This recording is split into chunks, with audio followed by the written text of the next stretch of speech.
Центру 5 лет, гордимся тем, что этот центр живет, существует и уже завоевал себе какое-то имя и статус. Это было не очень просто в действующих условиях, но это сделал наш коллектив, и мы этим гордимся. Что мы сделали? Мы пролечили, по-моему, 32 тысячи пациентов, мы сделали порядка 18 тысяч операций, большая часть из них высокотехнологичных, то есть это цифры, о которых не стыдно говорить.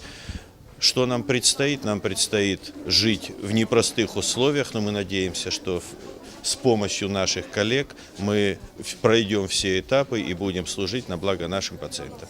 У нас много отделений с небольшим количеством коек, мы работаем очень быстро, мы стараемся долго не задерживать больных, лечим их очень интенсивно. И вот эта многопрофильность позволяет проводить комплексное лечение. Это важно. Именно такие центры, об этом говорит Минздрав Российской Федерации, наиболее востребованные, наиболее актуальные.